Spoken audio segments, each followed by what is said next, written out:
the triple. He gets the quadra. Give us a penta. Sama goes deep, and it's going to be the explosive shot that takes out Bay. And Sama busts the shot with the Hiku. That's the quadra kill. So, Hans, tell me about where you see yourself in regards to other ADC players in the league. Well, I see myself being one of the top ADCs, but they're quite all good, so the competition is really tough. It'll be tough to put up with all their bullshit. Y'all are out here banning Draven, and your lane phase still looks as empty as the Excel trophy case. You're too busy trying to be Uzi when there's an even bigger gun right here. Why is this happening? This is Drakos. He's here to help verbalize your statements in a way that will support more inter-team rivalries. What? He's here to turn what you say into trash talk. So specifically, how do you think you stack up against names like Kazi, Reckless, and Upset? All these AD carries are pretty strong. Reckless especially is... Nothing to me. Nothing but a Tristana player who hasn't figured out he can jump forward. Glad you could save your KDA. Shame you couldn't save the game. And those other guys, they're like the Sona to my Seraphine. When was the last time you heard anyone give a damn about Sona? Outdated. Drakos, he's not a KDA player. Outdated. Rogue were really successful last season. Do you think you can build on that success for the LEC? Yeah, for sure. We're gonna go for the trophy. Anything less than that will be a disappointment.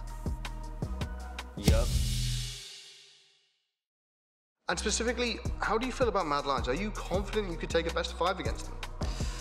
Yeah, I think that's I could beat Mad Lions faster than Carzy could take a selfie with the caption, ooh woo. Me and Trimby have duo killed that bot lane so many times, Riot Games tried to fine us for cyberbullying. It's gonna be a 3-0, so incredibly one-sided, you're gonna think you were watching Belgium versus Russia. Bonsoir and do svidaniya.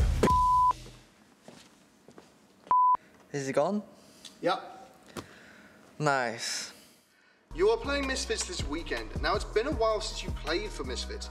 Does it mean anything special for you to beat this team? Not really. That was a long time ago. I don't have anything against them, and I'm just here to remind them that the only time they could dream of achieving anything was when I was their AD carry. I'm gonna send that Fischio back to the caster desk so fast he's gonna be there in time to watch me lift the trophy and tell the world what it means for me. hey, you can't say that. Wait, I can't say that we're gonna send Deficio back to the caster desk? You can't say. Wait, really? Yeah, you cannot say. But I said it in the H2K game, like forever ago. H2K, that was beautiful. Yeah, no, Drakos, he's right. You can't say. Oh. Oh, my bad. That's like 90% of my content. I don't have a back. Oh, I have just wasted all of your time. I'm so sorry. My bad, Steven. My bad, Ollie. I'll see you guys later, okay? Good luck with the interview.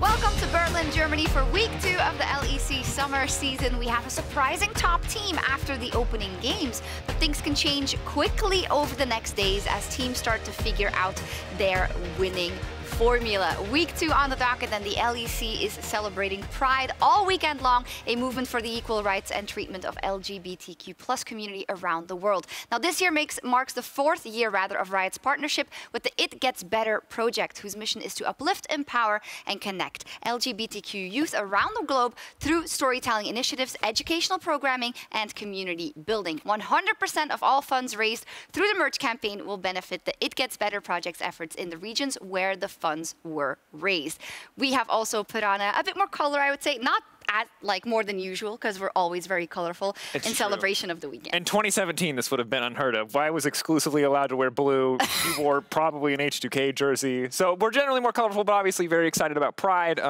You know, the merchandise is very cool, and I really love specifically that this activation donates more funds based on where people are buying from, that you can contribute to your local community as well as just in general contributing to a good cause. Definitely so. We're going to make it a fantastic weekend. Now at the top of the show, Hansama looked a bit more angry than usual, but hopefully he'll be very happy with the new Draven buffs. Let's talk patch 11.12. There we see kind of an oversight of the biggest changes in terms of nerfs and buffs. Caedrel, what are the cliff notes? I mean, if you look at those champions, you can recognize them all from MSI. Renekton, Gnar, Varus, Udyr, Kai'Sa, these were the highest priority picks at MSI, and they've all been touched. You know, all these small nerfs over the last couple of patches have really hurt these champions. I think we'll start to see them fall off a little bit more. Maybe Renekton can stick around, but then the buffs on things like Draven and Ziggs could bring new metas to the bot lane especially. But those buffs were minor every now and then throughout the patches, and I think they've probably killed off most of these champions. Yeah, but I think ultimately when week 1 is usually so volatile and you also now have these buffs coming in, we are going to see probably a lot of small shifts in priority. You know, it doesn't take more than a small nerf to take Varus down a notch, to take Renekton down from perma-ban status. He's in 14 out of 15 games. Maybe he drops down a little bit further this week. So yes, it is small, but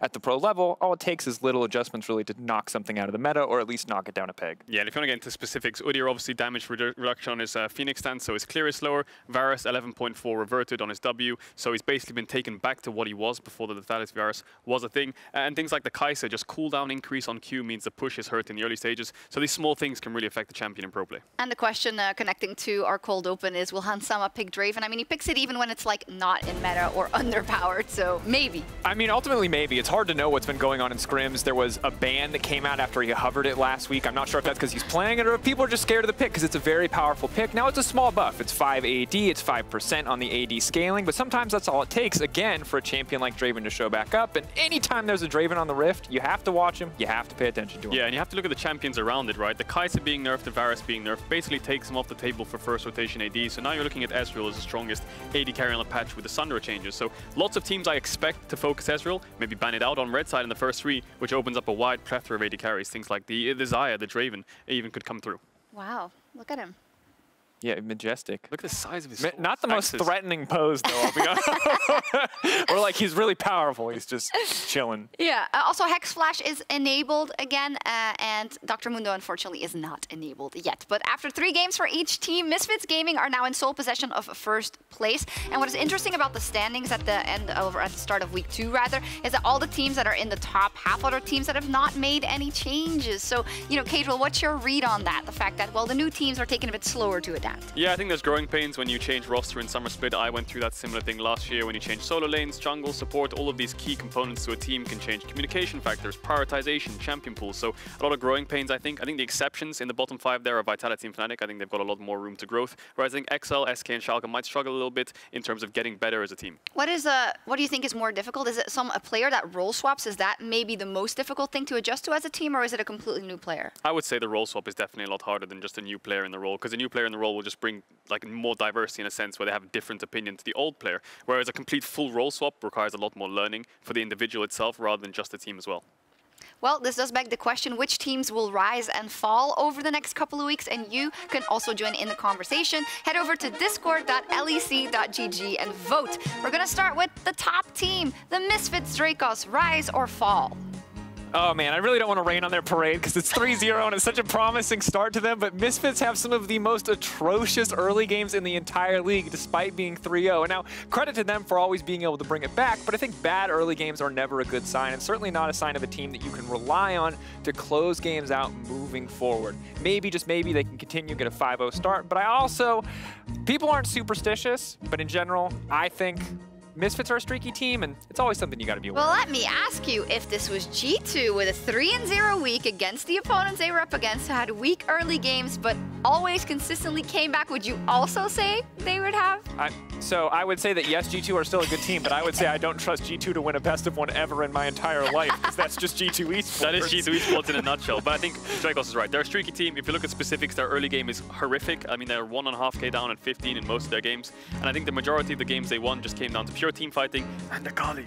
So yeah, we'll see what happens in week 2. That was the bad word I said in the cold open, by the way, was a Kali first pick. Oh, is that why it was always bleeped out? Oh, my bad. Man, haters. Discord says rise with 375 votes. Yeah, so they say that Misfits are going to rise. So there you go. Well, maybe we're just Debbie Downers, you know? Well, the Discord is full of geniuses, and I'm look sure forward it to being proven wrong here. Next up, Fnatic. Whippo in the jungle. Rise or fall? Caedrel, maybe you go to first. I think Rise. I think it can only get better from here. I think That's actually a tip. Not that he's been playing bad. Okay, no, that came out wrong. I don't think he's been playing bad, but I think he's been playing very, very inconsistent, especially on things like the Udyr when he's just going in for no reason. He's very innovative, I must say. The Karthus TP, the Udyr with Ghost and Conquer, lots of different rune changes and summoner spell changes. I think the Karthus is obviously the most successful of the champions he's played so far, Rumble, Udyr, and Karthus. I think there's definitely more room to grow because it's brand new to the role. Maybe he's only been playing it for a month, so he can only really get better in the sense that he's got more time to put into the role. And I also think outside of Adam, you just have a roster that's full of very historically successful players, which is the exception for a lot of these teams we're talking about. These guys have all won the respective league, gotten very close in playoffs, so at the end of the day, baseline talent really makes it easy to give Fnatic the benefit of the doubt, even if you're still not certain about Whippo as a jungler or even Adam as a top laner. I think that's super, super fair. Discord, and I should maybe elaborate, because 375 before, that was like, you'll see. Discord says Rise for Whippo with 340 votes, but that's only 15 votes in front of Fall. Oh, yeah. So that puts it a bit in perspective. So I guess the context does matter. Context does matter. What a surprise. Next up, Vitality. They're playing with a brand new top side. They've got Selfmade, SLT, and Leader now.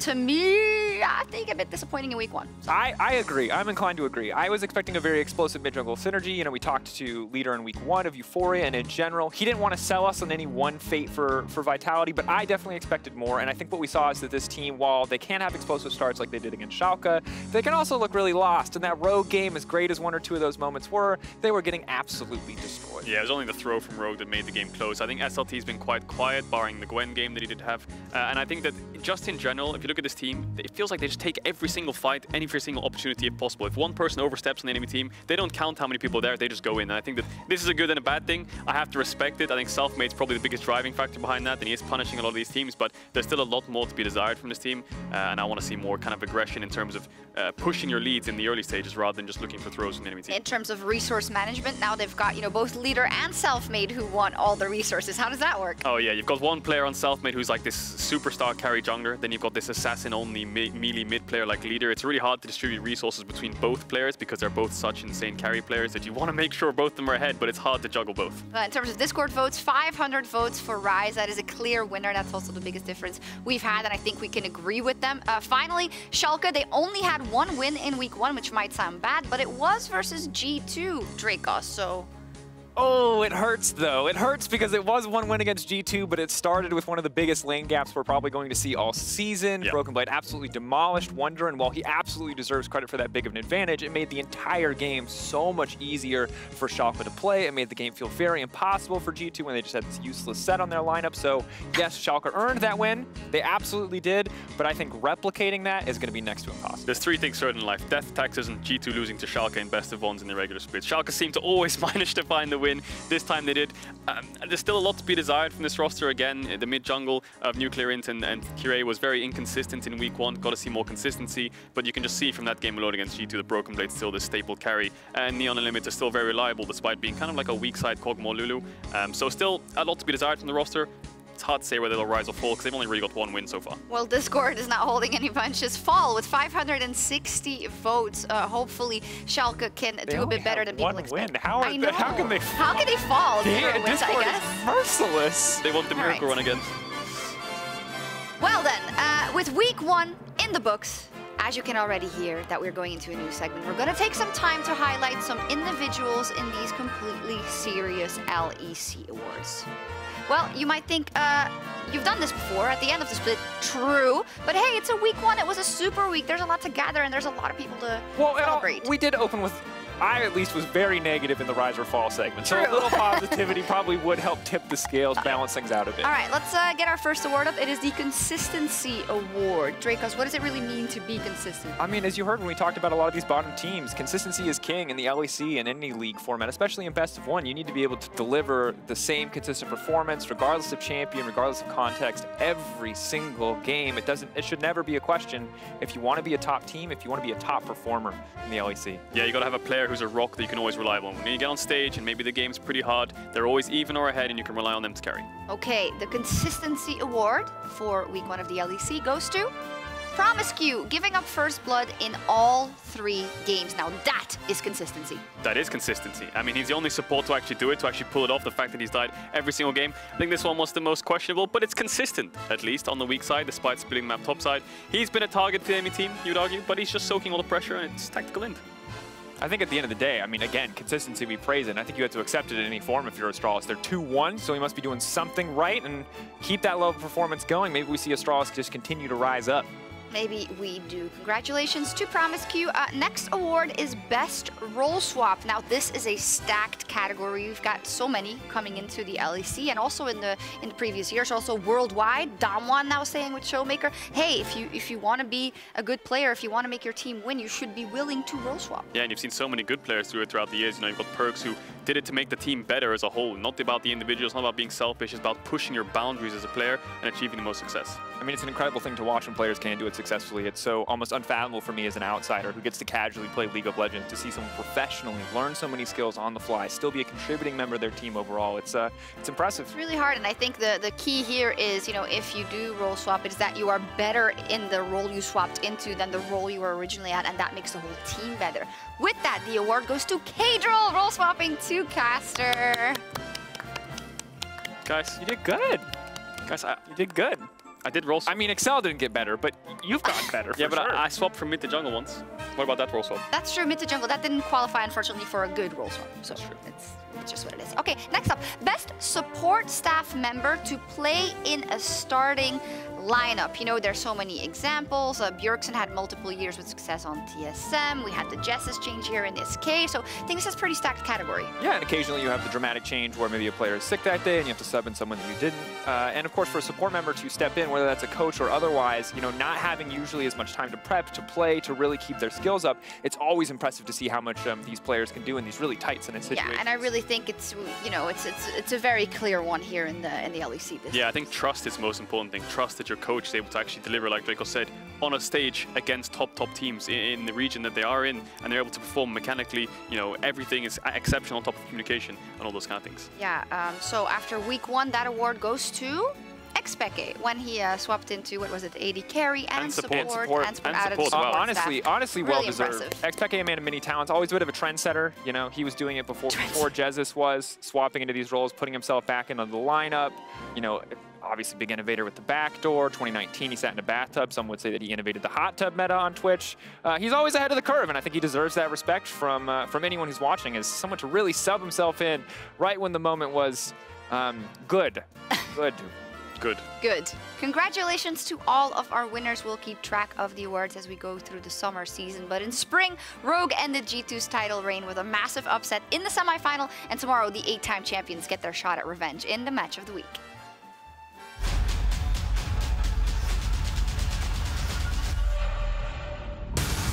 History has been made. Neither Fnatic nor G2 will be in a European final. And for the first time, Rogue will face Mad Lions for the crown. For me, I would say it's very much a grudge match against Rogue. When losing to Rogue last split sucked. Obviously, playoffs, they knocked us out. For G2, this match is now about whether they can bounce back from losing the last split and regain the top spot. So I don't think that if they make a comeback right now, they're going to be like this insane team that's going to stomp everyone like they did in the past. G2 Esports dominates Rogue to pieces. G2 are ruthless. Mad finding kills across the map, but not enough as we get into this late game. It is all G2 all the time. Ulti coming in, equalizer down. Neon gonna be in trouble on the backside. Immediately suplex the dunk down. Wonder now stepping forward. Reckless in the midst of the pit. Who can get the dragon? Who can get it? As Yank goes in the end. Reckless still alive for just a moment. Reckless ends up going down, but Limit off to the backside. Wonder getting peeled off. Reckless is the absolute MVP of that fight. His ultimate took 3 people out of the pit. G2 and Rogue have always had a clash of styles. One plays very clean, by the book, League of Legends. The other is scrappy and in your face. Hansama and Reckless, however, clash in opposite ways. Reckless plays the incredibly conservative, sweeper style of AD carry, whereas Hans likes to take control of the matchup early and aggressively. Hans When I play against Hans in the regular season, I got him good both times. Hansama leading forward, but the immediate stun the turn. First blood, Hansama will get traded back. Reckless still alive, though, to crash this wave. This is a huge positive trade, Drakos. Look at the wave. Not only did they get the kill, they deny Hans this whole wave. In order to have more impact in the game, I'd rather play aggressive and look for opportunities. I know from level 1 if I have the edge or not. And Summer, he gets himself excited. The dashboard from Inspire, he doesn't have the support just yet. Will be able to heal. Pounce, swipe, rockets fired from downtown. Wonder and Otawamne are two veteran top laners that have been facing off against each other for years. And each time we get to see them face off, it's always a treat. Wonder is playing more solo queue this offseason than he did throughout the whole of Spring Split. But I'm not sure if that's enough for them. Maybe the team is just struggling to find a good playstyle. But here comes the paranoia from way down bottom lane. Inspired puts G2 to sleep. Rogue crush G2. Otawamne has never won a championship before, and he's for sure gonna be hungry winning summer, and I'm gonna be here trying to stop him, right? Be in trouble, but he doesn't get marked up. Now it's Wonder off to the side, fishing for the Spectral Mob. We'll find 2 hours. It's gonna be 1 stack, 2 stack, 3. Immediately, Blade of the Rune King procs that one so fast. To actually be in a place that you just talk about Rogue more than G2, you have to beat them. We will show up that we're back. Sure, Rogue beat us, sure, Matt beat us, but that's like a one-time thing. G2 are here to prove they are back. Rogue are here to dominate.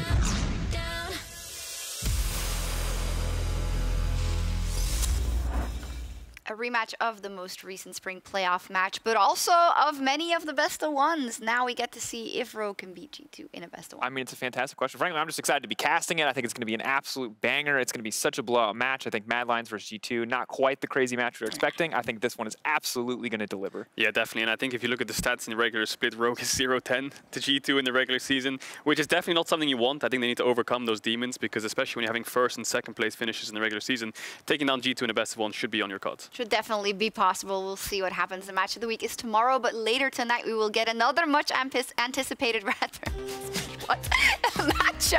versus Vitality versus Fnatic. Awesome matchup, by the way.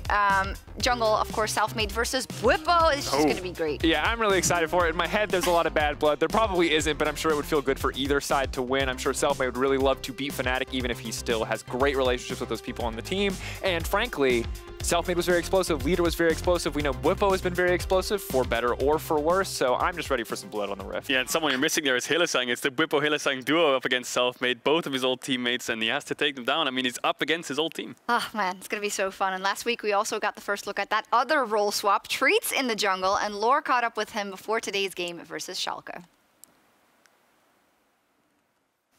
And thank you, Sjokz and Treat. Thank you so much for joining me. How has your week been? Because Blue is back, right?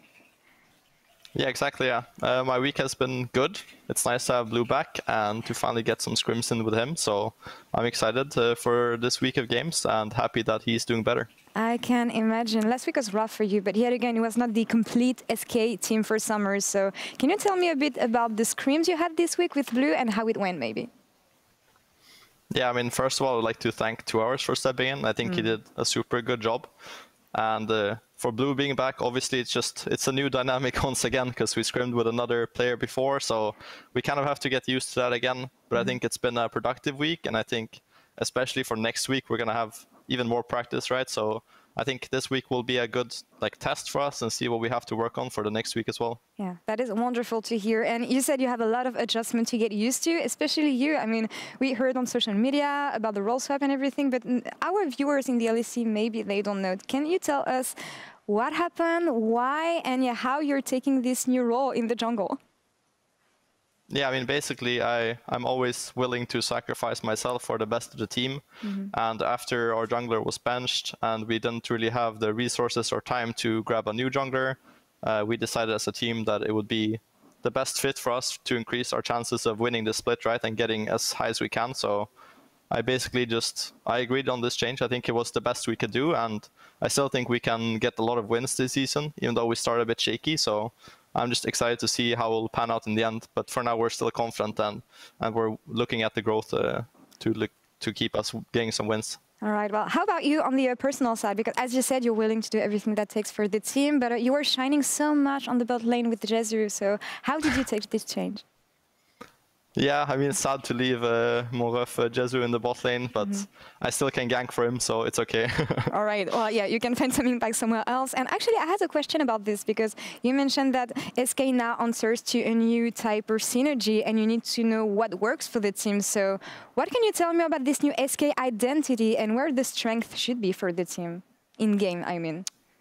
Yeah, I mean, in general, I think our early games have been way more solid than last split. I think we've gotten leads, or we've gotten pretty decent early games in all our games so far. But changing roles, especially for me, is adapting to the late game a bit more, and how I have to adjust my calls, and how Jess, the support, also adjusts his calls. So I think that's something we're still thinking about, and it will take some more time. But I would say having strong early games is always a good foundation, and we're looking to build on that. All right, that's good to know. I will keep that in mind for the game today. But for now, Treats, thank you very much for the interview, and good luck this weekend in the LEC. Thank you. You're welcome, and Sjokz, back to you. Thank you very much, Laura. Always great to hear from Treats. Now in the jungle, Caedrel, you of course also famously role swapped from mid Famously. jungle. Good word there. I mean, we know, so like I guess didn't qualify for awards, but it still counts. You know what I mean? Yeah, but I think mid laners can play every role in the game, so when they role swap, it's much easier than when someone like a support role swap. No, I'm sure Treats will do good. There's a lot of serious question though. How did he do? Yeah, no, I think he did pretty well. The early games, especially, like they said, were really well done. I think the mid jungle, especially, were doing really well.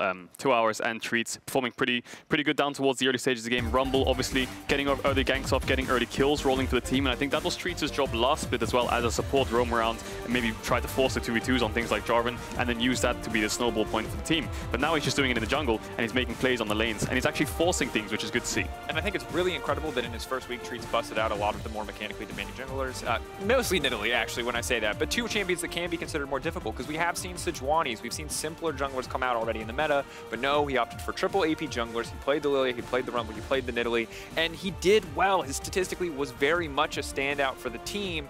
That said, as great as he was individually, I don't know if this is the best way for SK to play the game right now, because Treats, yes, great damage numbers, but Treats the playmaker is the player that I want to see. Treats the guy with CC, Treats the guy that, now that Hex Flash is enabled, not that he should take and jungle it, don't get mad at me, Caedrel, should be making crazy plays, making big engages, because I think that's how this team has functioned best historically. Yeah, I think that would be a better way to play the game, just because the resource distribution would change. If you put Treats on something like an engaged tank or something like that, like a Sejuani, let's just say as an example, then more of the resources doesn't go to jungle, goes to other roles, and I think that roles like the AD carry could be really crucial for them. Like if you get Jezu ahead in the team fights, that could help your team out a lot more than having a Nidalee who's more ahead in fights, and it puts less pressure on Treats, allows him to shot call more, so it frees up your job as a carry jungler a little bit here and there. As said already, Blue is now back, luckily for them, in the mid lane. Do you think that will show us a different like side of SK? Because I can imagine if your regular mid laner isn't there, your priorities as well as maybe your shot calling shift, because you have to pick up for 2 hours who maybe isn't as experienced in the role. Well, to be honest, 2 hours had a fantastic week, and I expected him to be kind of a liability, but he was solid in the laning phase. Individually, he was performing very, very well in the Rift, and when we heard that interview from Treats, I wasn't sure what the practice with Blue had looked like so far,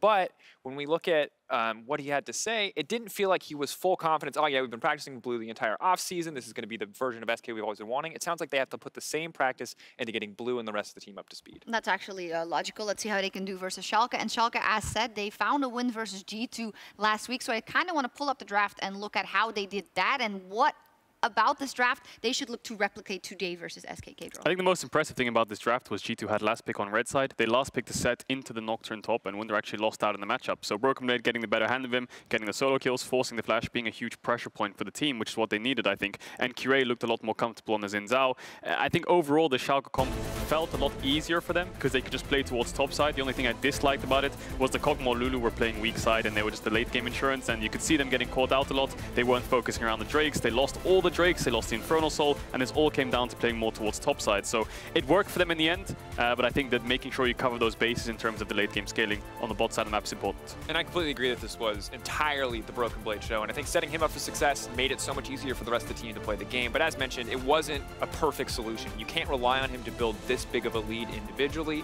That said, his TPs have been fantastic, and maybe if we see more plays like this one where he can focus to the bottom side, maybe on something like a Kog'Maw Lulu, it can set Neon up for success, because Neon has been really, really solid as a hyper carry historically. Yeah, I think a good fundamental way to play the game if you're ever kind of like playing more towards topside, playing more towards bot side is playing topside early, get topside ahead, get TP advantage, play bot side. Simple. You get numbers advantage no matter what fight kicks off, and you can start to force the early drakes. I think something simple like this could work for Sjokz, similar to their Miracle run, where they just kind of just stuck to team fight comps, and eventually that's what won them the game. So simplicity could be the key here for Sjokz, because I think that one win that they picked up was just off the back of Broken Blade. It may be the key for both of these teams, working with changes in the beginning of the season, but week 1 is now just a distant, faint memory. So let's get ready for week 2 and take a look at which teams look to rise after Sunday's rest. Here's Medivetti for SK versus Schalke 04.